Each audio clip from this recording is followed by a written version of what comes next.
സീസാർ main നായകനല്ലാത്ത matrix direct ചെയ്യാത്ത ഒരു planet of the ഏപ്സ് movie എങ്ങനെ പോസിബിൾ ആവും, അല്ലെങ്കിൽ എങ്ങനെ അത് മുന്നോട്ട് പോകും എന്നുള്ളൊരു വലിയ ഡൗട്ട് എനിക്കുണ്ടായിരുന്നു. കാരണം ഈ ഒരു ഫ്രാഞ്ചൈസിയുടെ തന്നെ കോർ എലമെൻസ് ആണ് സീസാറും അതുപോലെ തന്നെ മാട്രിക്സ് എന്നും പറയുന്നത്.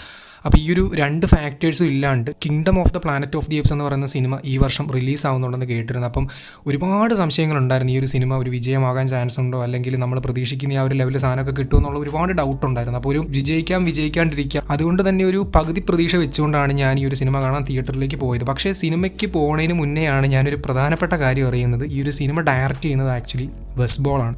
വെസ്ബോളിനെ പറ്റി നോക്കുകയാണെങ്കിൽ മെയ്സ് റണ്ണർ എന്ന് പറയുന്ന ഒരു മാരക ഫ്രാഞ്ചൈസി, ഒരു മാരക സയൻസ് ഫിക്ഷൻ ഫ്രാഞ്ചൈസി എടുത്തു വെച്ചേക്കുന്ന ഒരു വ്യക്തിയാണ്. അപ്പോൾ അതുകൊണ്ട് ഒരു ചെറിയ ഹോപ്പ് ഉണ്ടായിരുന്നു. പിന്നെ ട്രെയിലർ കണ്ട സമയത്തും കുഴപ്പമില്ല എന്നൊക്കെ തോന്നിയായിരുന്നു. അപ്പോൾ ഈ കാരണം കൊണ്ടൊക്കെ ഞാൻ kingdom of the Planet of the ഏപ്സ് എന്ന് പറയുന്ന സിനിമ കാണാൻ പോയി. ആൻഡ് എനിക്കൊരു സിനിമ കണ്ടു കഴിഞ്ഞപ്പോഴത്തേനും മനസ്സിലായ ഒരു പ്രധാനപ്പെട്ട കാര്യം എന്താണെന്ന് വെച്ച് കഴിഞ്ഞാൽ, സീസാർ എന്ന് പറയുന്ന ആ ഒരു ക്യാരക്ടർ ഉണ്ടല്ലോ, ആ ഒരു ക്യാരക്ടർ ഈ ഒരു ഫ്രാഞ്ചൈസിക്കകത്ത് ഉണ്ടാക്കി വെച്ചിരിക്കുന്ന ഇമ്പാക്റ്റ് എത്രത്തോളം ഉണ്ടെന്ന് ഈ ഒരു സിനിമ കണ്ടു കഴിയുമ്പോൾ മനസ്സിലാവും.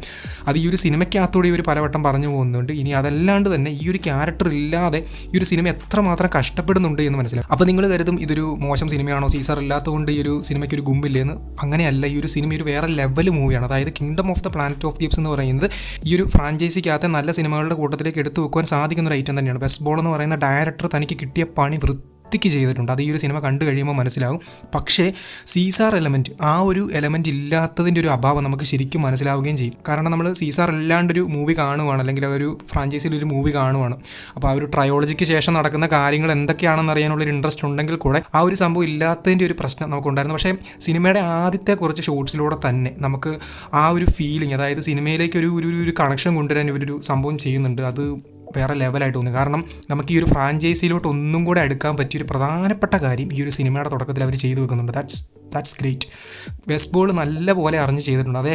അദ്ദേഹം ഈ ഒരു സീസാർ എലമെൻ്റ് ഇല്ലാത്തതിനെ ഇക്വേറ്റ് ചെയ്യാൻ വേണ്ടി, അല്ലെങ്കിൽ അതുമായിട്ട് ഈക്വലായിട്ട് നിൽക്കാൻ വേണ്ടി ചെയ്ത പ്രധാനപ്പെട്ട ഒരു കാര്യം എന്ന് പറയുന്നത് മാക്സിമം ഷോട്ട്സ് എപ്പിക്കാക്കുക എന്നുള്ളതാണ്. അതായത് ഓരോ സീക്വൻസസും എപ്പിക്കാക്കി വെക്കുക.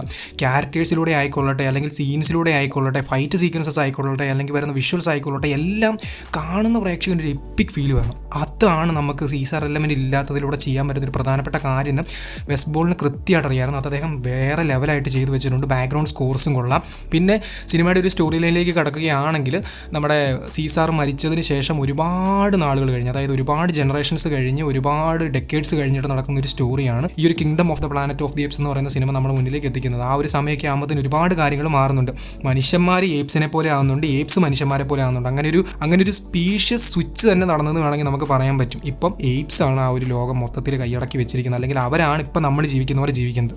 അപ്പം ആ ഒരു ലോകത്തിലേക്കാണ് നമ്മൾ ചെന്ന് വീഴുന്നത്. ലോകം ഒരുപാട് മാറിയിട്ടുണ്ട്. അപ്പോൾ അങ്ങനെ ഇരിക്കെ ഈ ഒരു സിനിമയുടെ പ്രധാനപ്പെട്ട നായകൻ എന്ന് പറയുന്നത് നോവയാണ്. അപ്പോൾ ഈ ഒരു നോവ എന്ന് പറയുന്ന ക്യാരക്ടർ നടത്തുന്നൊരു ജേർണിയാണ് ഈ ഒരു സിനിമയുടെ പ്രധാനപ്പെട്ട ഒരു പ്ലോട്ട് എന്ന് പറയുന്നത്.